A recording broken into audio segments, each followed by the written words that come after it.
From bureaus worldwide, this is FSN. Ollie Barrett there. It's approaching 3 minutes past 3 Friday afternoon, Friday the 13th of November 2020. I'm Richie Allen. How are you? Brand new time slot for the show. Delighted to be with you. Do tweet me. It's at Richie Allen Show on Twitter. It's the BBG, not the BBC. You're listening to the Richie Allen Radio Show, live from Salford in Greater Manchester. With me big baldy head on me. Welcome. It's the Richie Allen Show. Broadcasting live on richieallen.co.uk and multiple platforms around the world. And now, here's your host, Richie Allen. Yes, I shouldn't be using these stings and these sweeps, but I didn't have time to do anything. I'll do it next week and it'll sound all different because it's a different type of radio show, this.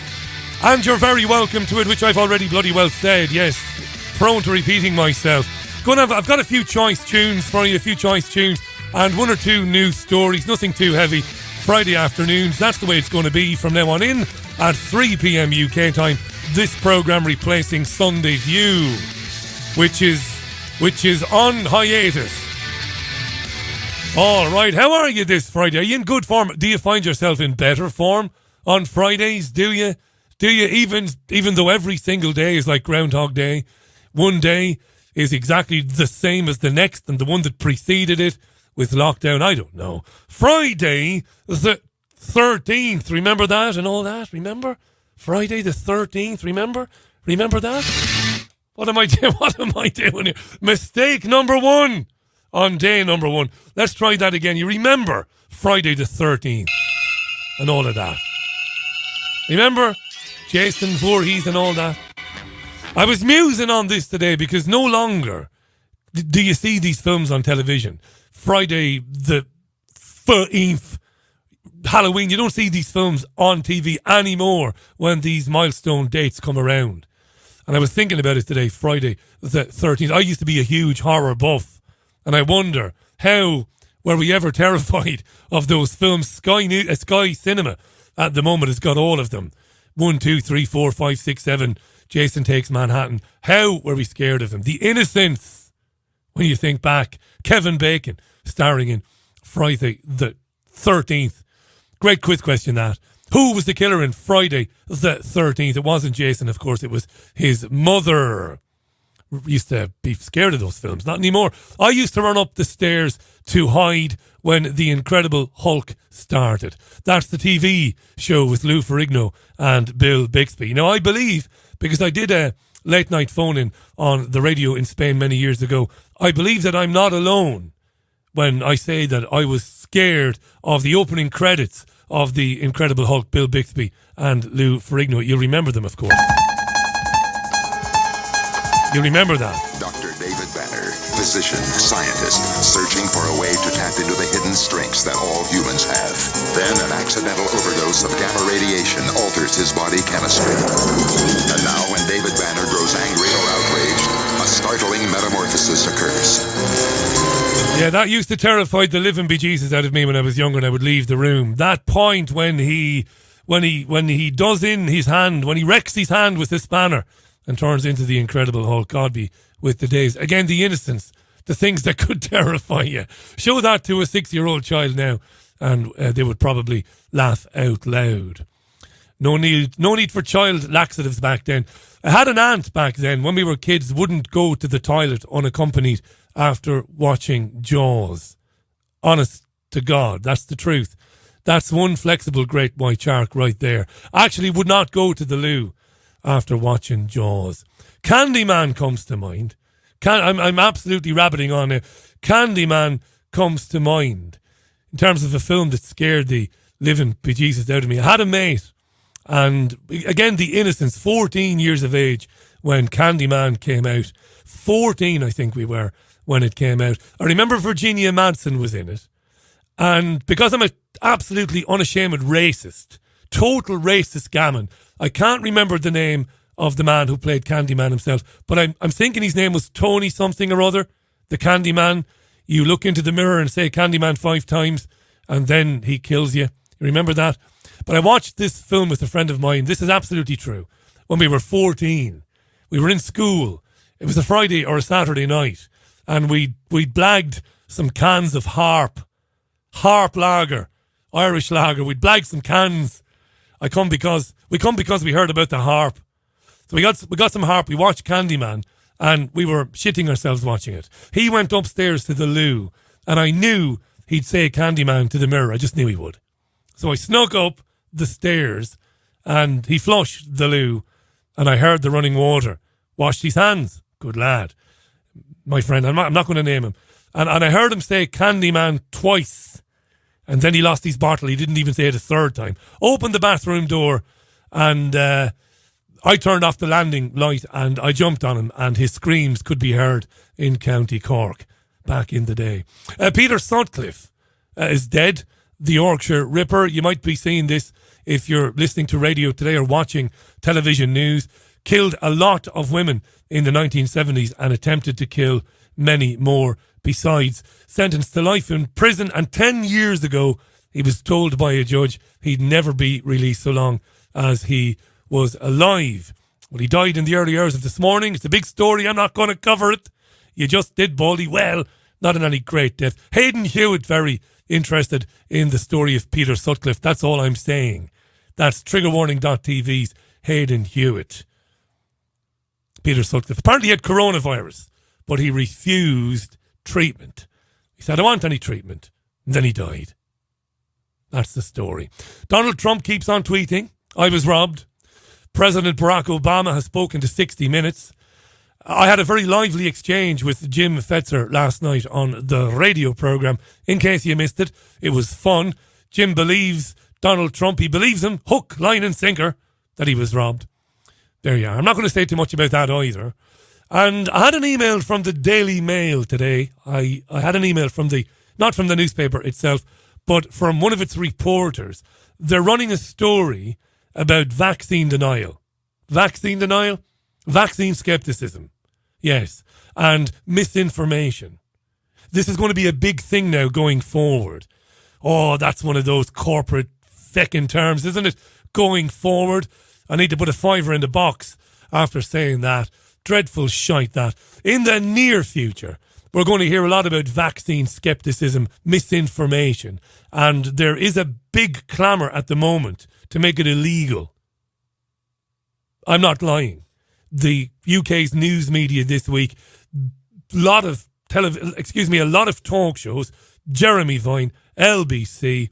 Jeremy Vine is on the BBC. We'll hear from his radio show in a few moments, but LBC Radio as well, the national media, asking the question, should it be illegal, against the law, to publish misinformation about vaccine safety? So I had an email from the Daily Mail today. They're running a story tomorrow in the paper, apparently. I'm going to get a mention, apparently, and the reporter asked me if I thought it was responsible in a time of pandemic to say that I wouldn't have the vaccine and that I believe the vaccine itself is unnecessary. It was a very polite email, very professional, and I responded to it in kind. I thanked the reporter for having the courage, unlike the Guardian newspaper, to actually ask me for a comment. And then I gave him a nice comment explaining why I said I wouldn't have the vaccine. We'll find out tomorrow if they print that response that I gave them today. This is Friday's Richie Allen Radio Show. All I can ever be. Amy Winehouse, Tears Dry on Their Own, the Richie Allen Radio Show. It's exactly 3:15 Friday afternoon. How you doing? Do let me know on Twitter. It's at Richie Allen Show on Twitter. Couple of stories. Tesco limiting online customers at the moment amid Christmas rush. Pay close attention to this. There will be chaos as we get into December in terms of people trying to access online supermarket services. There is going to be chaos. And I know this. I know that Amazon has gotten into bed with Morrison's, whereby if you subscribe to Amazon's Prime service, you'll get in a queue to get your groceries delivered by Morrison's. It's going to be chaos. It really is. Mentioned already Yorkshire Ripper Peter Sutcliffe, again all over the BBC this afternoon.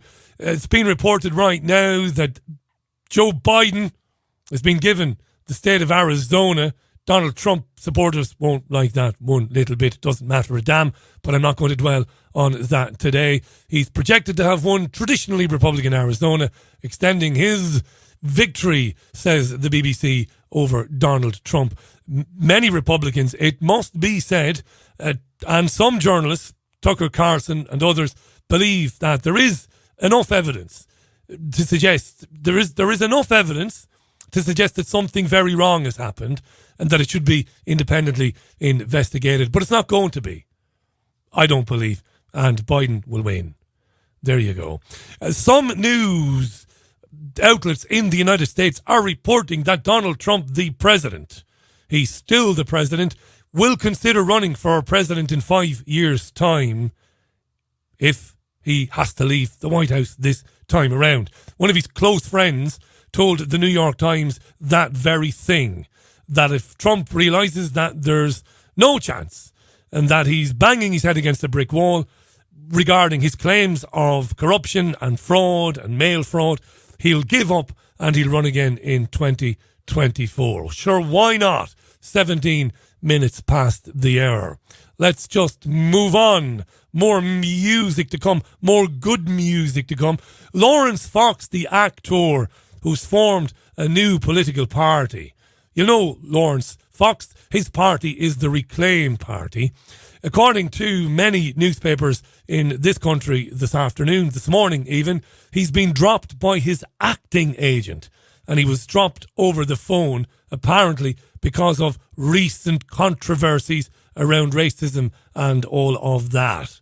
According to the Independent newspaper, the actor, who has been continually embroiled in controversies throughout the year, said that his former agent's decision reaffirmed exactly why he opted to launch his Reclaim political party. Back in September, seems a long time ago, Lawrence Fox announced he was launching the party to fight the so-called culture wars. The group was described by one Westminster source as basically a UKIP for culture. So he's been dropped. Disassociating with somebody because they have opinions deemed to be unsavoury. That's the new normal right there, eh? Not good, is it? Not good. But we've seen that. We've seen big retail giants discontinuing relationships with certain providers, product providers, because of Twitter. What would you call them? What would you call Twitter storms, eh? And this is the way it's going. We don't normally do sport, but we'll do sport today because it ties in with the news. Last night, Scotland qualified for the European Championships, which will be held next year and not this year because of coronavirus. Because of coronavirus. So Scotland, first time in how many years is it? Let me bring it up. When was the last time Scotland was in a tournament? Was it 1998? I think it was, in France. 22 years since the Scots qualified for a major football tournament. Oh, flower of Scotland, when will we see your like again? I won't sing the rest of it. Scotland beat Serbia on penalties, and Uri Geller is claiming that he did it. Uri Geller, he did it for the Scots. And he's tweeted videos of himself doing some mind-bending, spoon-bending rituals that he claims helped Scotland over the line for the first time in 22 years. Yeah. Scotland are in England's group next summer, meaning they will play England. Marvellous. Here's Nicky Campbell, a Scotsman himself, BBC Radio 5 Live, speaking to the sports guy Chris Latcham. And this is all the more interesting for what Latcham says at the end. Yeah, normally around now, we hear the audio. Let's try that again. Nicky Campbell speaking to sports guy Chris Latcham. Here we go. I think that Scotland are a potential banana skin for England. Do you know? Yeah, why not? It's a Friday night game, evening game. I think the last Wembley. time, because I presented 606, the last time Scotland and England played in a game of some magnitude, it was 2-2. Lee Griffiths scored two free kicks. Yeah, fantastic free kicks. He came on last night. I'm really looking forward to it, Nicky. I think it's going to be fantastic. Hopefully, with a virus vaccine on the horizon, some fans might be allowed to be in the stadiums to enjoy those games. Lovely. Hopefully, with a virus vaccine in the offing, we'll be able to enjoy the games. That's how it's going to be, dear listener. No vax, no entry. No vax, no entry. Were you vaxxed? You weren't. You're not going anywhere, son. Go home and self-isolate and watch it on the telly. All right. Well, let's try and keep things upbeat anyway. I said I would. Staying with the football, or the foosball, Jimmy Cranky didn't deliver the death toll from Scotland today. No, she didn't. It was her Deputy First Minister, John Swinney. John Swinney.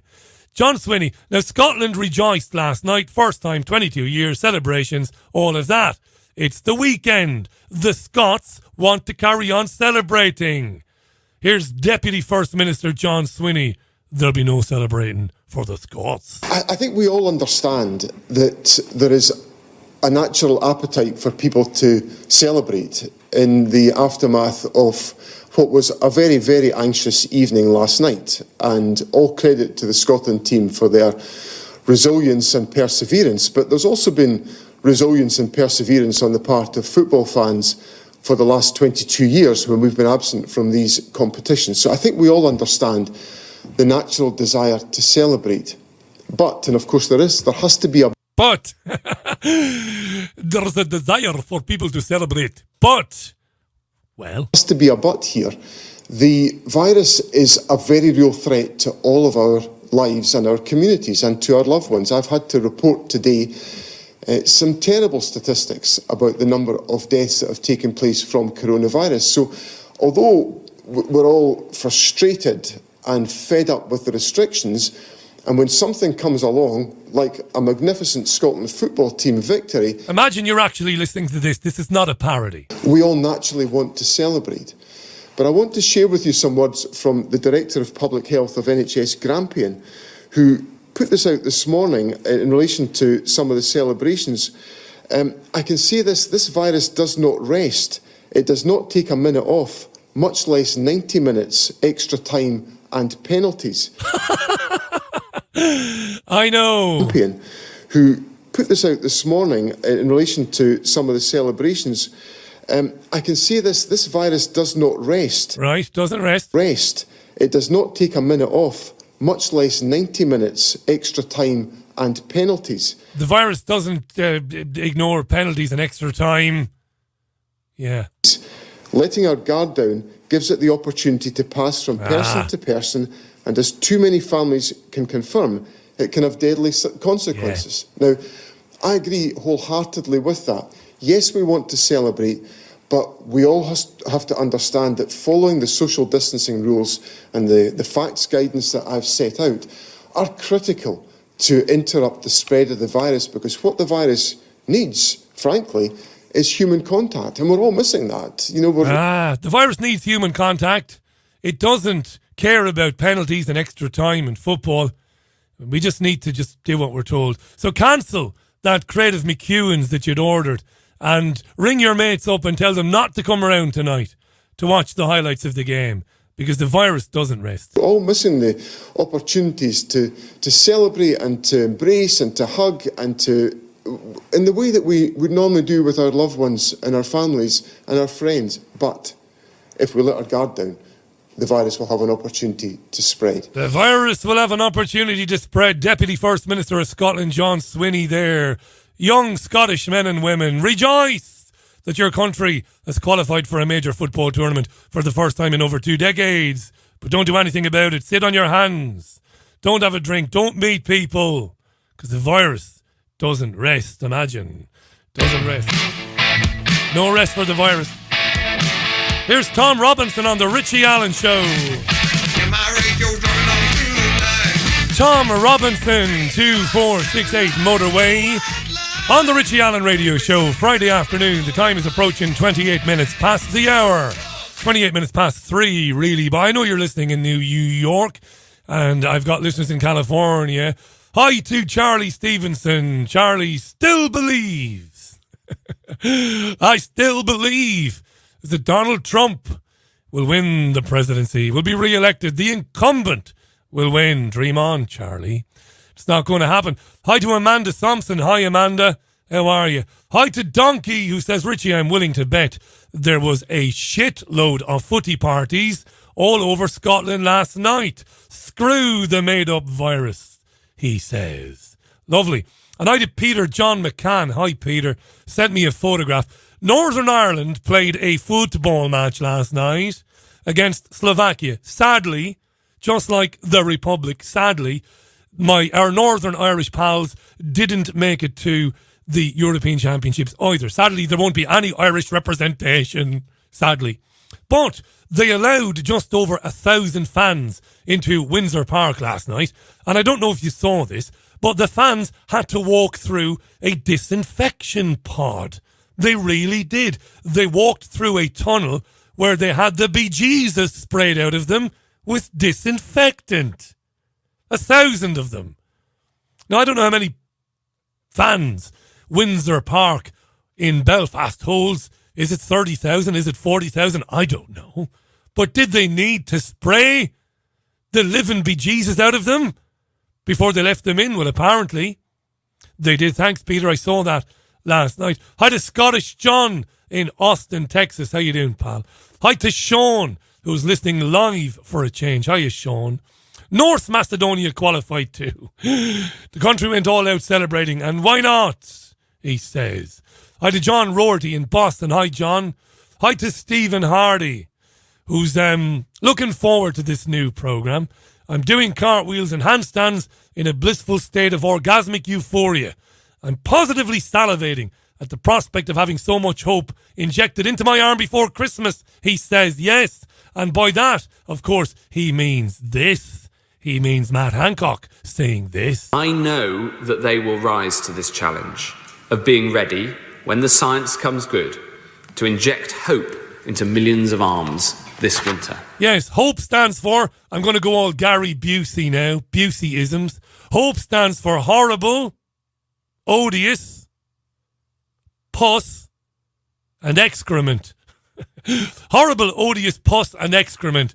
That's what they're going to inject into your bloody arms.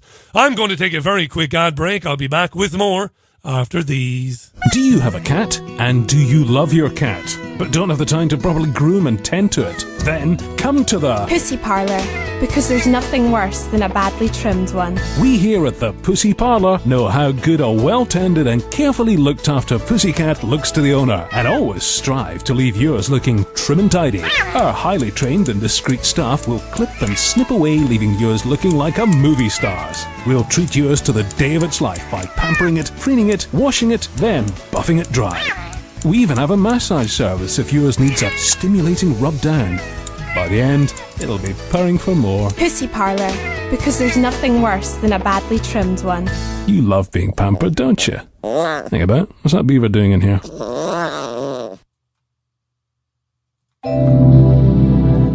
Renowned healer Mark Bayersky travels the world to find the most unique and powerful crystals for self-healing. Since the ancient times, crystals have been used as healing tools. They hold a natural healing vibration and are highly charged in positive energy. Mark teaches how to channel the universal energy and transfer it to the crystal to activate its healing power. Each crystal is used for its unique ability to target a different physical or emotional challenge. Mark Bayersky is an author, healer, speaker, and founder of the Pure Energy Healing Academy. He shares powerful messages of inspiration and healing on his daily YouTube videos, reaching millions worldwide. Mark's crystals, healing oils, and incense sticks are most sought after by other healers. His collection is available online at www.markbayersky.com. His work is presented through Lemon House, a company that creates and curates consciously made gifts. Hello again. Christmas just wouldn't be the same without the traditional Christmas turkey. But don't make a total bauble of it. Just get new Juice Loosener. Nothing better than a moist mouthful. Whether you prefer nibbling a leg, munching a breast, or maybe even sucking a bone, trust us to have your bird trust up a treat. Just open her legs and get stuffing. We can work wonders with your old bird, but we can't work miracles. Some birds are beyond help. Gobble, gobble. Juice Loosener.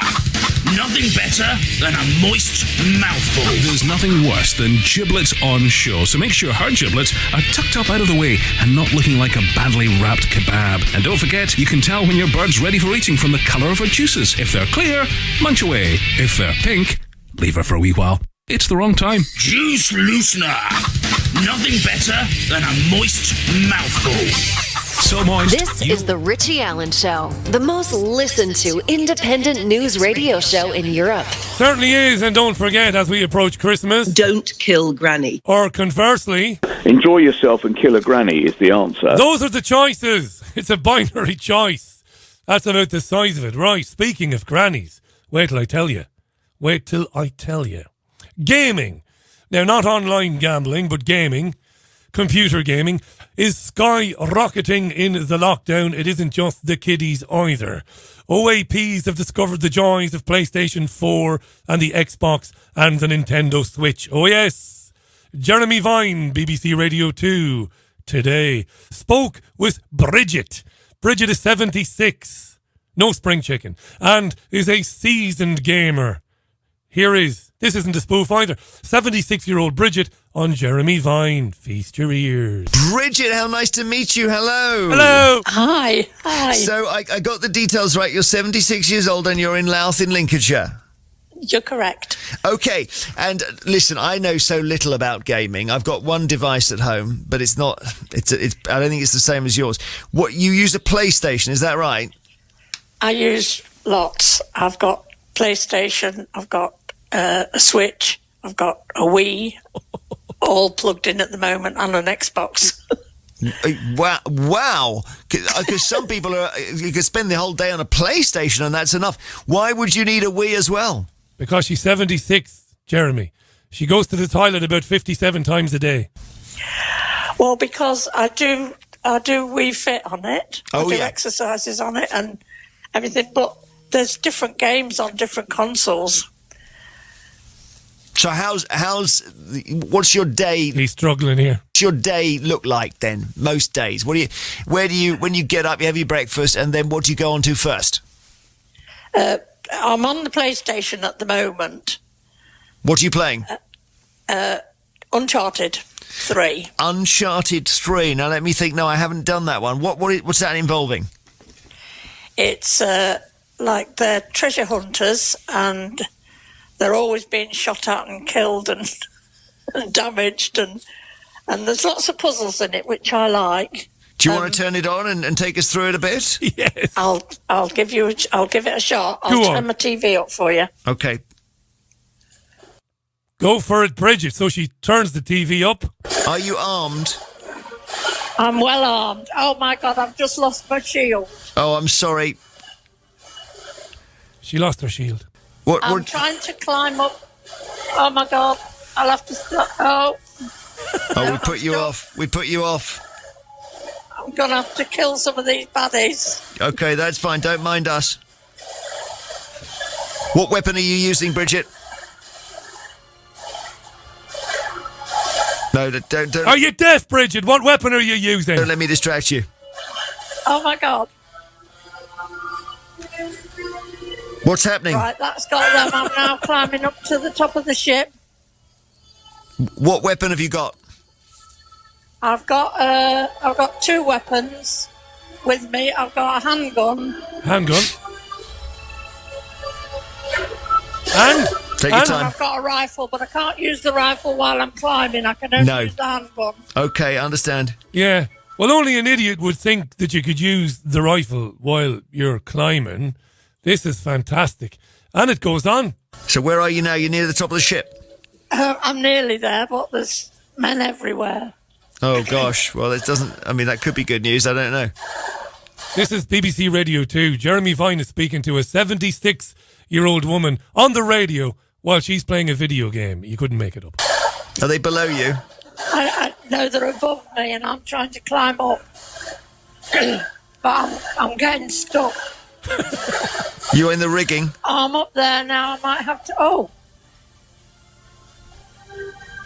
What's happened? Oh, I made it. Well done. Are you in the crow's nest? No, not yet. And when you get to the top of the ship, what do you do then? I'm not sure. This is brilliant. No, it isn't. It's Car Crash Radio, Jeremy. And we know that you're going to carve out your producer's heart with a spoon after the show. I know, I've been there. But I'm loving it. But you're trying to stay alive and fulfill some sort of task that I could work. I'm trying to. At the moment, I'm hunting a treasure, an ancient treasure. I think she has COVID. Okay. And I can swap my guns now. I've got a Gmal rifle. Go on. Oh, good. You got a grenade? Have you got a grenade? Oh, my God. Oh. And then she tells him that she died. That was today. But there is an interesting aspect to it. He brings up the grandchildren, and that's all important. She's dead now. Her character is dead. She's not dead. But if Bridget can stay alive for another 10 years and make it to 86, Elon Musk will help her to live on in the cybersphere. Now, this isn't a joke. Musk reckons that our consciousness can be captured through transhumanism programs after the physical body dies, and we're not that far away from that. So hang in there, Bridget, but stay off of my team, I would say. Here's Bridget talking about access to grandchildren in the pandemic. Yeah. And you hook up and play with your grandchildren, do you, as well? Well, yes, I can't at the moment because they usually come round and congregate in the dining room and we play games, but at the moment they can't come round because I'm shielding. Sure, I understand, but surely you can, because of lockdown, can you connect with them through games? Yeah, this is the plan. Through the games? No, we've done quizzes and that over Zoom, the whole family. Yeah. But no, we haven't gamed over the internet. So two of my grandchildren came round before this last lockdown. Yeah. We had to go at Mario Karts. 4 of us all playing Mario Karts. They must love coming round to Granny's house, I bet. They do. They do. Bridget, 76. Jeremy Vine today. The Jeremy Vine BBC Radio 2 show, showcasing a 76-year-old granny playing a game of some sorts on her PlayStation. It's kind of staggering stuff, really. How you doing, by the way? You well? Here's Tina Turner on the Richie Allen Radio Show. Some of you will remember Chris Eubank. Christopher Livingston Eubank. That was his proper name. Former middleweight and then super middleweight champion of the world. Used to enter the ring to the strains of Tina Turner's The Best. You're with the Richie Allen Radio Show, live from Salford. The time is exactly 4:45. I don't know how long these programs will last on Fridays. I mean, it'll be here every Friday. Sometimes it'll be an hour, sometimes 90 minutes, sometimes 2 hours. But let me give you a heads up. 5 o'clock this afternoon, live from Bristol. I recommend you check out Tony Gosling, thisweek.org.uk. That's the website you need to go to. Tony will be live for 3 hours of news and news analysis, unlike anything you will hear in the mainstream media. It's Tony Gosling and a cast of thousands. Thisweek.org.uk, live from Bristol at 5 o'clock this evening. He's a top bloke. You hear Tony regularly on this programme. Thanks for all your tweets, by the way. Hi to Matt in Western Massachusetts. And I want to say a special hello, by the way, to Rajesh Parmar. Rajesh Parmar, who's a good friend of mine, who's listening in Texas. Thanks, Rajesh, for your support and your kind words, mate. I appreciate that. Hi to Alan, our bass ninja, our working musician and roadie in Liverpool this afternoon. Strange place Liverpool must be now. They've rolled out that pilot program there, haven't they? They've introduced a pilot program. The government wants to test every man, woman and child in Liverpool for coronavirus, but not once, not twice, not even thrice. It wants to test people all the time. Why? Well, it wants to find the virus in people with no symptoms. Why? Well, it wants to keep scaring the bejesus out of the public until the vaccine comes. More on that, but we're not going to be too heavy on it today. More on that fairly soon. Yeah. The Office for National Statistics published statistics today. the ONS, as it is called in the media, the Office for National Statistics, published statistics today, and there has been a media frenzy. Why? Well, because these are the very first statistics since the start of Lockdown 2.0. These statistics cover lockdown obedience. Lockdown obedience. Are we obeying Lockdown 2.0? Well, the ONS has the answer. But the statistics also cover the current R rate. What does R rate mean? The R rate is the number of people likely to become infected by a single infected person. Does that make sense? I'm not going to repeat it. Here's Sky News' Ali Fortescue reporting on this today. So I think three interesting bits of data today. The first, as you say, the R number. Last week it was between 1.1 and 1.3. This week between 1 and 1.2. So it has fallen slightly. I think it's important not to draw too much from these small incremental changes, but that does fit in with the pattern we've seen the last couple of weeks, that R number coming down slightly. The second interesting bit of data is from the Office for National Statistics. This is the infection survey. It is seen as perhaps the most reliable way of looking at how COVID-19 is spreading, and because it looks at random data, so asymptomatic people as well as people who are symptomatic, and it found that there were 654,000 cases in the community, estimated 654,000 cases in the community in the week ending the 6th of November. That is more than the previous week. It's about 1 in 85 compared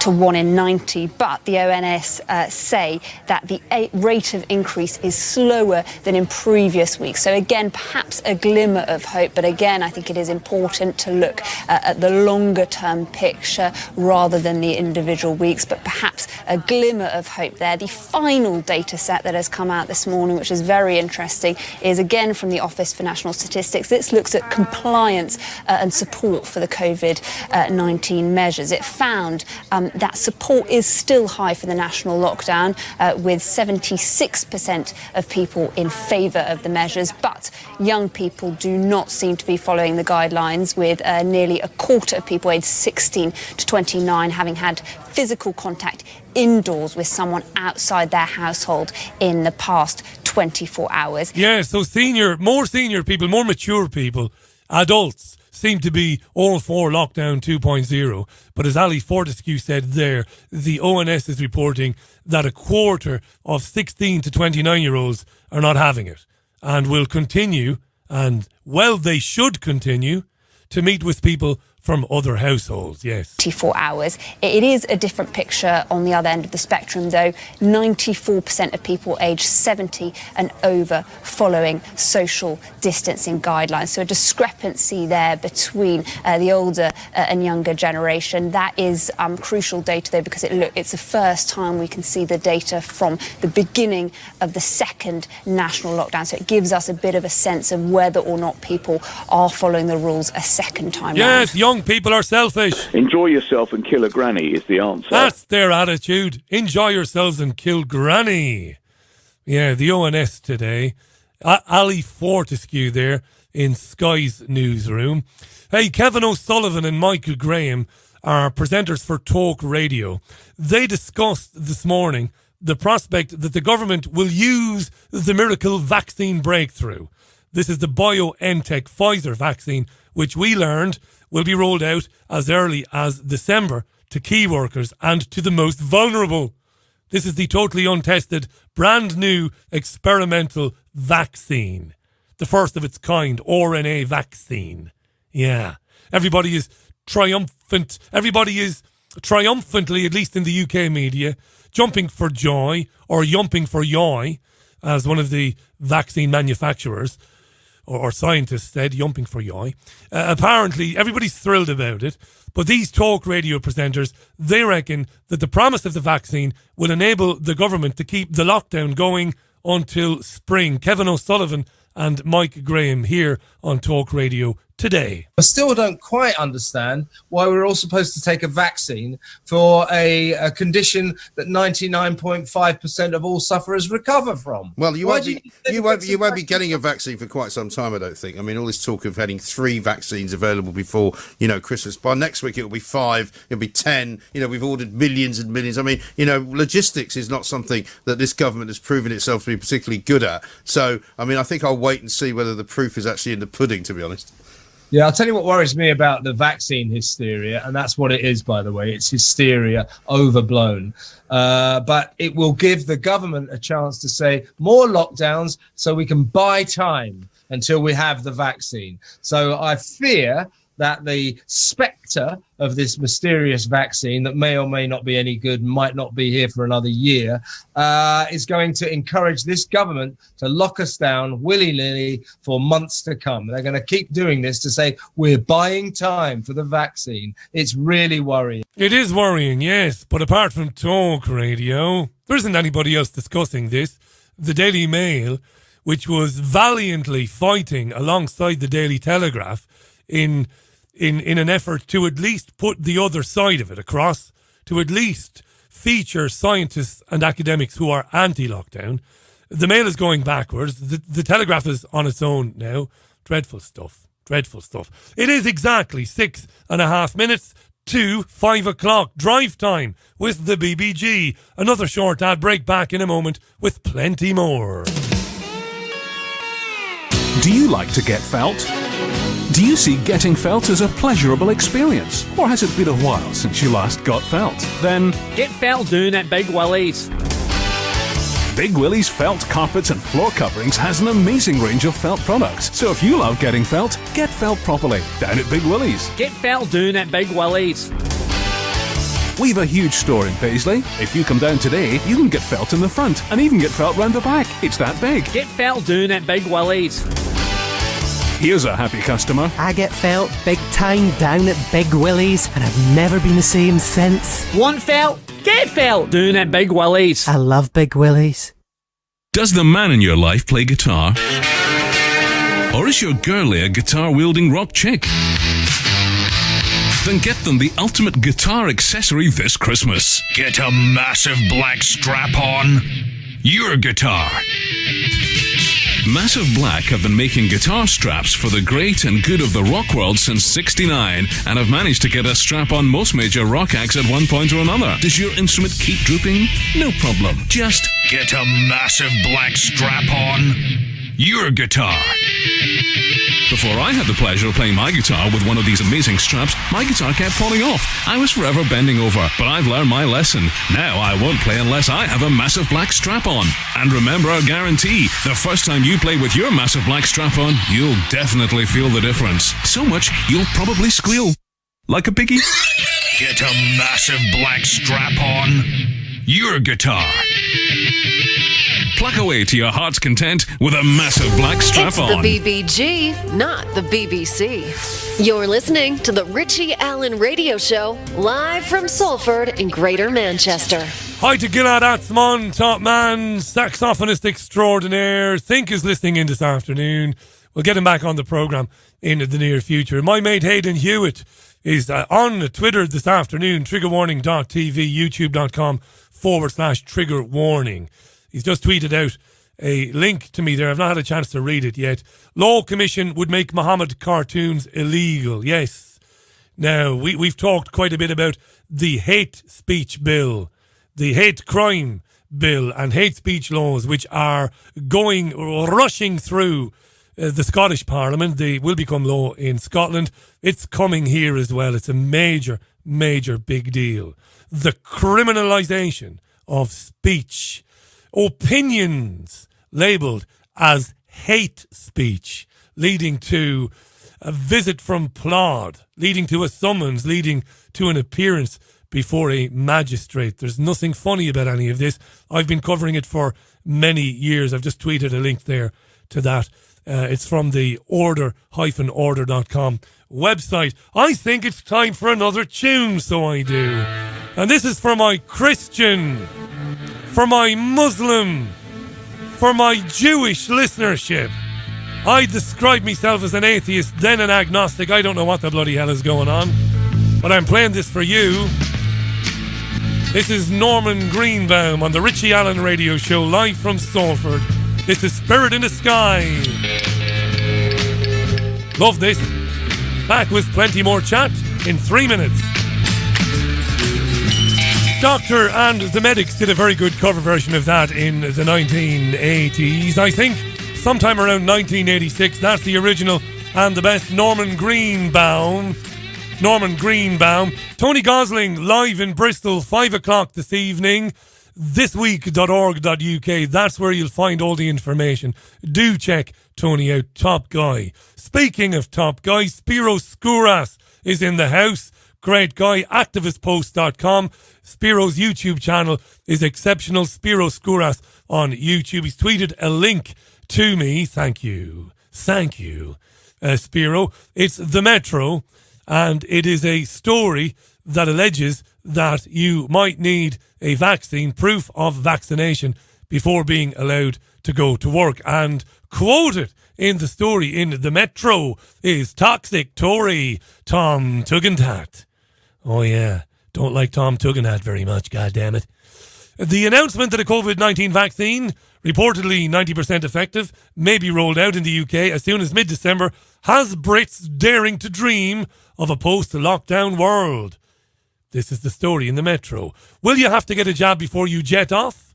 So you're COVID immune? Will you have to get a jab before you go to work? I would say probably. It's where it's all going. And I played a clip earlier on in the programme of the BBC Radio 5 sports guy, Chris Latcham, saying, I hope we'll get some fans into the stadiums next summer for Euro 21, now that we'll have a virus vaccine. And you're going to hear a lot of that. And I reckon, dear listener, if you are a watcher, if you are an avid consumer, an avid watcher of soap operas, if you watch Coronation Street, if you watch EastEnders, if you watch Fair City in Dublin, if you watch Emmerdale, spit it out, Paddy. You will hear these things in the soap operas. You will hear them. That's how they're going to get it across to people.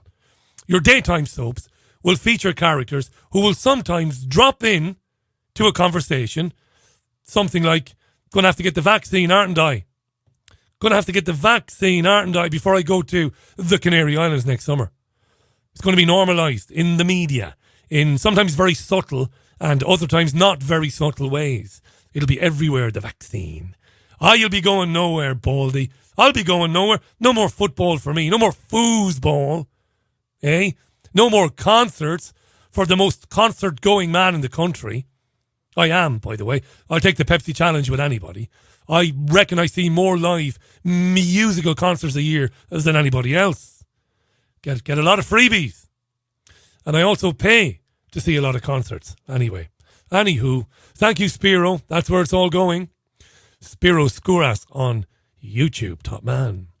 Hey, come here to tell you, theatre has gone to the dogs, as has musical theatre. For my American listeners, nay, for my listeners in the subcontinent, for my listeners below the equator. Gone to the dogs means it's garbage. Theatre and musical theatre. I heard today, dear, stop what you're doing. Stop what you're doing. Put your wife down for a minute. Stop stirring the sauce there. Listen till I tell you. I heard the worst synopsis I ever heard in my life, and I mean ever, of a musical this morning. Producer Kenny Wax, great name. Kenny Wax was on Sky to talk about a musical called Six. What's it about, Kenny? The Sky presenter asked Kenny Wax. What's your musical about? Six is an amazing show. It appeals to a very young and diverse audience. It's a modern retelling of the Six Wives of Henry VIII as a theatrical pop concert. Imagine the Spice Girls or Little Mix reforming as Henry VIII's Six Wives and really telling him how it should have been done. So a wonderful way of retelling history, but through female eyes. Yeah. What kind of fuckery is this? My God. How did that get made? How did that get green lit? What have you got for me, Kenny? as he takes the cigar out of his mouth.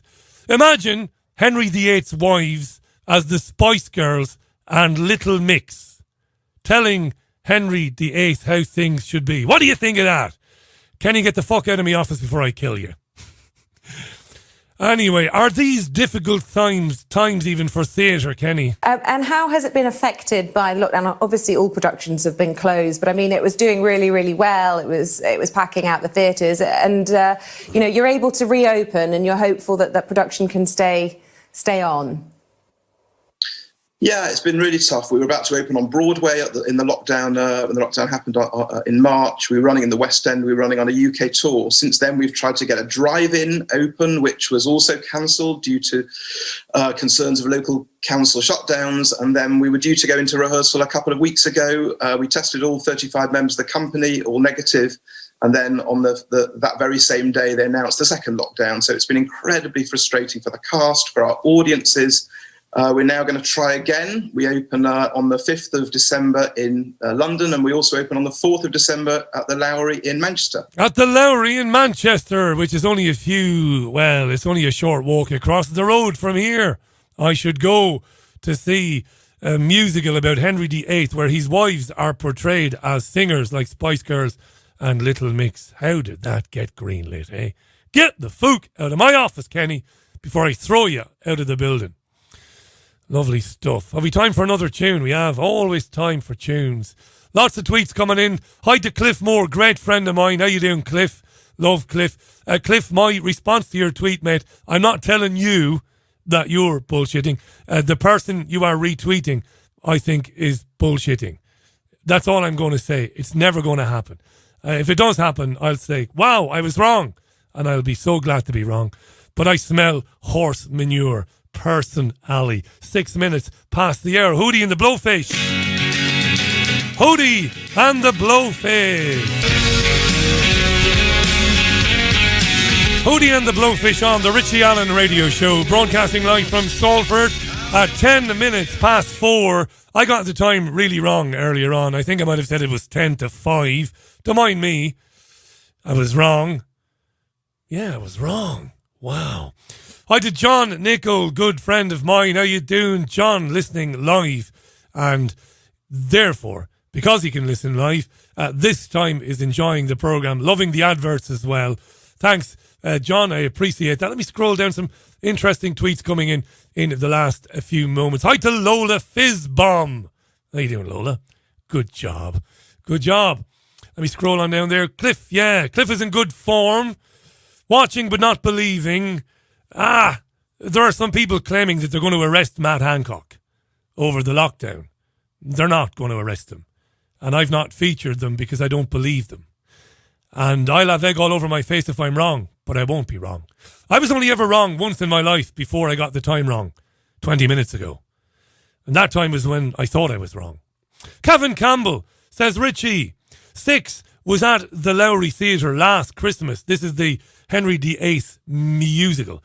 They did the small theatre, and I was in the Grinch show in the bigger theatre. Kevin, you were in the Grinch itself. Good man. Kevin is an actor. Nice to meet you, Kevin. Thanks for the comment, mate. Lovely. Let me scroll on down. My friend Ruth in Australia. Hi, Ruth. Good friend. Great friend. Richie, this is heartbreaking to me. The idea that I would need to be vaccinated in order to be allowed to go to work or go to school. I am 2 subjects away from completing my degree in criminology, criminal justice. What a waste. I still will not be taking the vaccine no matter what, says Ruth. Well, Ruth, if you're so close, you might very well be able to manage it without having the vaccine if you are determined not to have the vaccine. Charlie Stevenson tweets, Richie, if the government is trying to protect us from getting sick, why haven't they banned diesel vehicles? Charlie, less of the attacks on diesel vehicles. I just won't have it on this programme. I drive a 2013 model Renault Megane Estate diesel car, which gets 60 miles to the gallon. Feck off now with your attacking diesel vehicles, Charlie. Not having it on this programme. I love my diesel Renault Megane with 500,000 miles on the clock, and she keeps going. I can't get anybody to steal the thing in Salford. It's an amazing thing. I leave the doors open. I leave the sunroof open. Yes, it has a sunroof, that model of Renault Megane Diesel Estate 2013. Nobody will rob it. It's that shite. Anyway, want somebody to rob it so I can claim on the insurance. Harfin tweets, Richie, I've made peace with being locked out of things. And things I used to enjoy, he says. I've made peace with being locked out of things I used to enjoy. Instead, travelling around the UK. We've had 2 family breaks in the countryside and we're finding alternatives. But I'm heartbroken for my daughters. No clubs. They live for the clubs, says Harfin, but they can't get in because the nightclub scene is dead on its arse now. Yes. Hi to Bruce Fenton. Great guy. Exogenesis, who was on the programme before. I'd love to have Bruce back on again. How you doing, Bruce? Hi to Fabrizio. How you doing, Fabrizio? We might go to see Six, the musical, just to see Henry VIII being beheaded. No. The 6 wives. Yes, the 6 wives being beheaded. Spice Girls. We wouldn't wish it on anybody. 14 minutes past the hour. Here's one for you. Plans for a Holocaust memorial to be constructed in Victoria Gardens, which you may or may not know, looks onto Westminster, looks onto Parliament, right, are nearly there, nearly finalised. Now, this has been very controversial. Plans to build a Holocaust memorial in Victoria Gardens have been very controversial. Not least because there's already a Holocaust memorial in London, and the country's museums are full of displays and audio-visual presentations about the Holocaust. You see, there's no escaping the Holocaust. Maybe I should have chosen my words carefully there. I don't mean to offend anybody or be disrespectful. What I mean is there's no escaping being told about the Holocaust. There's no getting away from it. Whether you subscribe to Amazon Prime Television, whether you subscribe, goddammit, to Apple, whether you're a Netflix subscriber, whether you go to the cinema, Holocaust is everywhere. Can't get away from it. I'm sick to death of it. I said this last year, it proved to be very controversial. But anyway, it's going to go ahead. Eric Pickles, who's a Tory, who's a member of the House of Lords, who has his own postcode.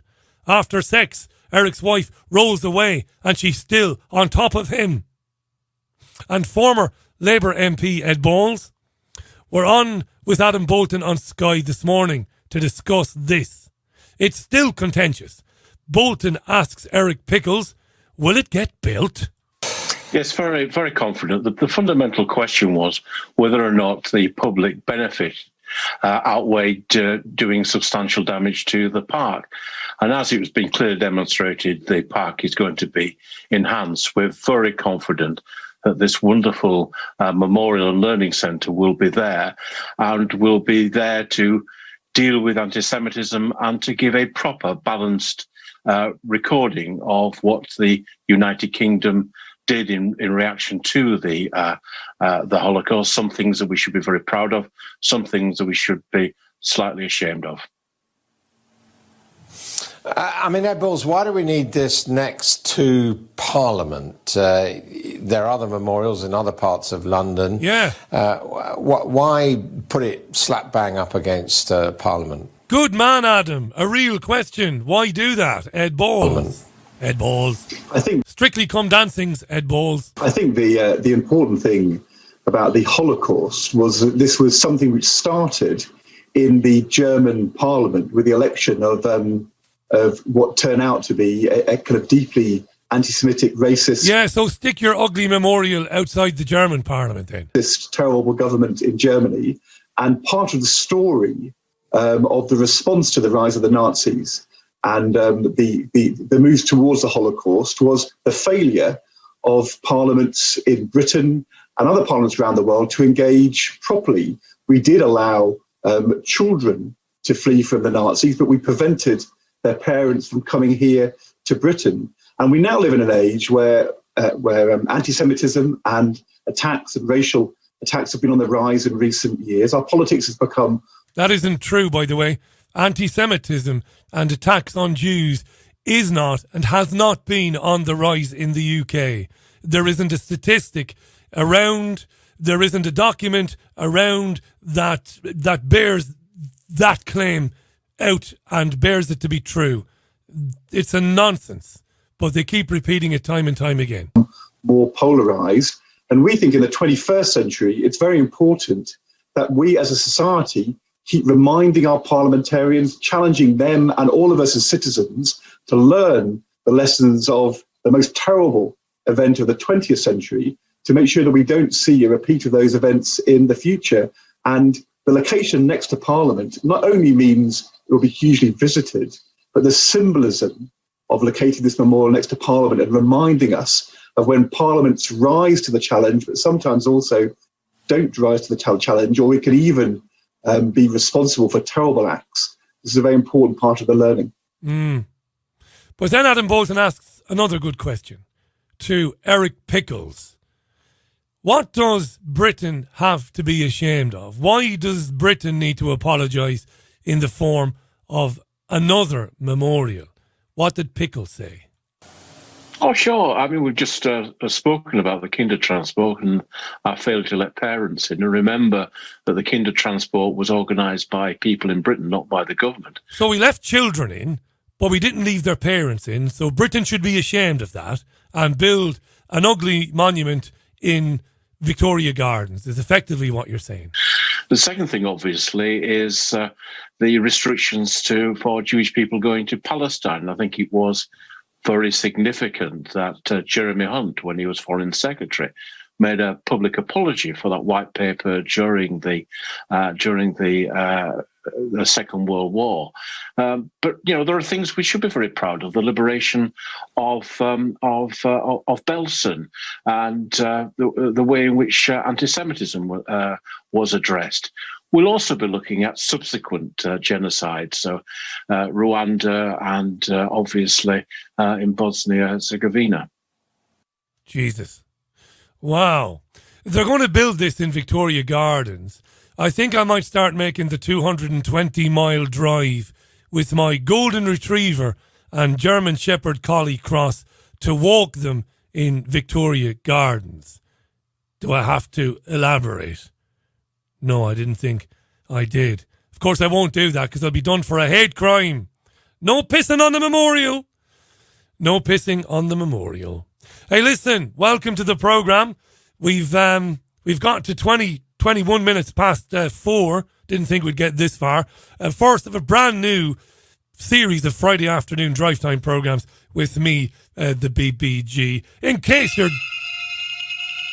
Don't even ask me. Don't even ask me. I have no idea what happened there. You might have heard me on the radio show yesterday talking about a proposal by Deutsche Bank. Deutsche Bank. It is proposed that we impose a 5% tax on people who choose to work from home after the pandemic. People are working from home now. Well, many industries, many operations, many businesses are now expecting their staff to work from home. Some of them are not telling their staff to work from home, but are telling their staff, you can if you want to. And Deutsche Bank said, tax these people 5%, the ones who don't have to stay at home. There's a guy called Singh. He's a local government employee. And he phoned Nick Ferrari on LBC Radio this morning to complain about this. I have to say, good points made by the presenter and by Mr. Singh. Listen. Working from home, great idea from Deutsche Bank. You should have to pay more tax. Singh in Leicester. Good morning. Good idea, isn't it, Singh? No, Nick. I work from home and I don't think it's a good idea. Why? The employer saves costs for not having their employees in the office. They should pay you less because you're not working as hard. They should pay less tax. No. They should be paying you less probably because you're not working as hard. But they also have savings of electricity, heating, which presumably they wouldn't pay for because their employees are not in there consuming the electricity which they are and the heating which they are at home. Please. So why should... Sorry? please don't tell me that everybody who's working from home is working as hard as those who when they used to come into the office. Well, I can only speak for myself. I think I work probably about 3-4 times as hard. What line are you in, Singh? I'm in local government. You're in local government, OK. It's not important for you to meet with colleagues in local government and to sometimes perhaps learn from someone, senior man or woman, to whom you report? You don't miss that benefit?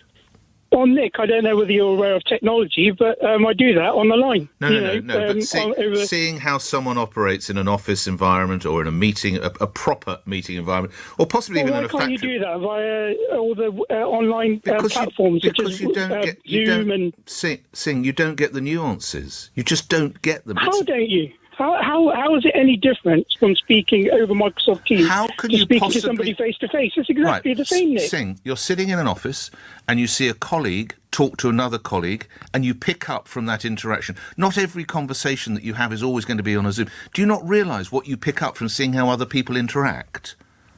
How do you not interact over Microsoft Teams or some other We're never going to get platform? there. If you cannot get your head around the idea of 6 people sitting in an office with random conversations Nick, I can taking understand place... in a fashion kind of setting where you need to touch materials and whatnot, but if you're talking to somebody just like I'm talking to you over the phone, okay.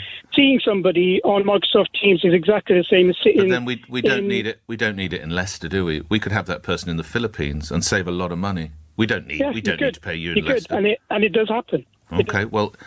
I think you're arguing, in a way, for a sense of losing your own job, but I wish you nothing but well. Yeah, he is arguing in a way.